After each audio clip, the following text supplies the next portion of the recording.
behind. So teams to win a playoff game over an opponent with 5 or more regular season wins. This is what usually are considered mismatches, but here, if you're just watching this game and you know nothing about the regular season, Tennessee executed at a high level, and the Baltimore Ravens did not look like themselves. Mike Vrabel told us, hey, we have to handle the initial wave from Baltimore. And they did, and they came up with a turnover, and that set the tone for this game. And their defensive plan to force the option to the sideline, take away the inside passes to the tight ends. Got to give Dean Pease and his defensive staff a lot of credit.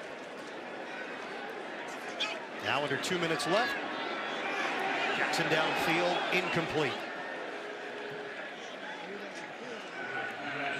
Cruikshank back there for Tennessee. Final minute 52 here in Baltimore. A record-setting season for the Ravens on the ground, but tonight the rush game was controlled by Tennessee. 219 rushing yards.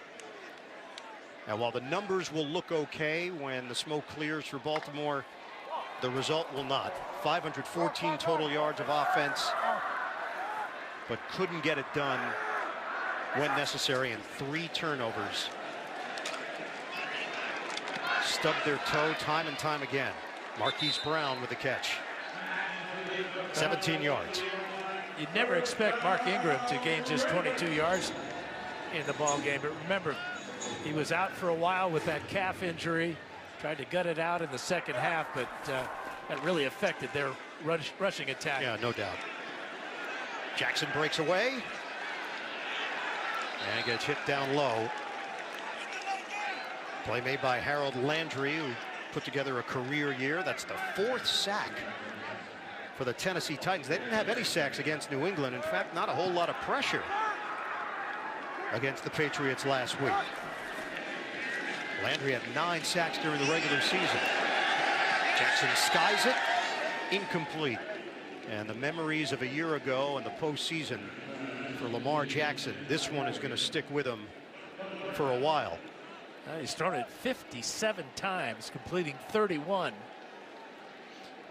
But the pair of interceptions, first one not his fault, off the hands of Mark Andrews, but it did set the tone for this Titan defense. And really, there's no second guessing what John Harbaugh did in week 17.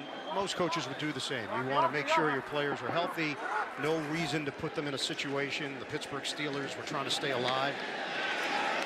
Ball gets knocked away on the pass by Jackson. But what you do notice with Tennessee is they remain playoff sharp.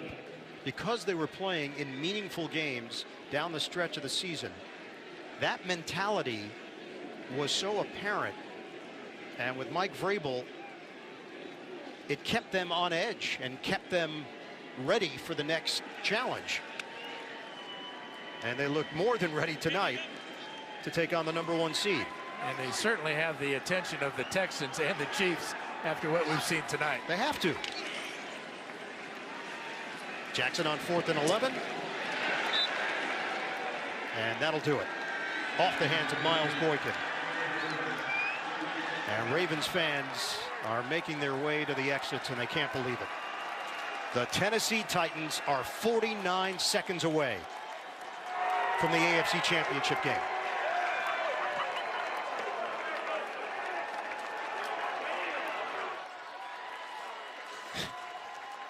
Mike Vrabel, the former football player, has got some stuff on his face. Well, he has created a winning culture in a very short time in Nashville. 4 straight 9-7 seasons for the Tennessee Titans. The first 2 led by Mike Mularkey, Vrabel the last 2. And they pulled off a stunner tonight.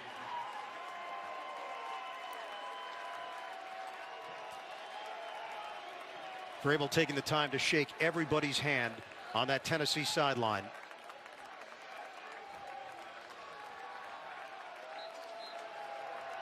have to go back to the 2002 playoffs, the last time the Tennessee Titans were in the conference championship. An incredible story being written by the Tennessee Titans. They upset the Baltimore Ravens and advance to the AFC Championship game.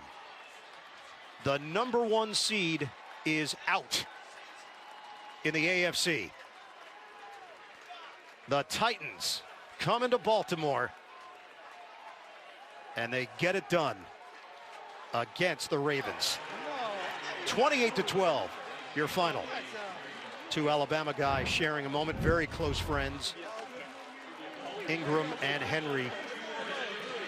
And this victory belongs to the more recent Crimson Tide product. So the AFC Championship game, presented by Intuit TurboTax, will feature the Tennessee Titans against the winner of the Houston Texans Kansas City Chiefs game. Tomorrow we'll have it for you here on CBS. What a performance. And Derrick Henry, once again, the bell cow for Tennessee. Evan Washburn standing by with Henry. Well, Derrick, this is 2 weeks in a row that this team has surprised much of the football world. What do we need to know about the Titans at this point that we don't? I think just watch. Watch us work. We ain't going to do too much talking. We're just going to work and believe in each other. That's our mentality, We're going to come out here and work. That's our mindset. Focus on finishing. Nearly 400 yards on the ground these last 2 games for you. How are you playing at this rate at this point in the season? It's not just me, it's a team effort. I think, we're all playing collectively as an offense, as a whole, and we just locked in. Like I said, we believe in each other, we communicate, and, it's working out there, and I'm just glad that, we're able to win this game against a good opponent. One win from a trip to the Super Bowl. How would you describe the confidence level of this team? One game at a time. One game at a time. Enjoy this win. Get ready for the next one. Congrats, Derrick. Appreciate that. The Titans are on a playoff roll. 28-12. Tennessee knocks off Baltimore in the AFC Divisional round.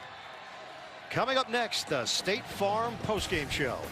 For the Hall of Famer Dan Fouts, Evan Washburn, Gene Steratore, the rest of our CBS crew.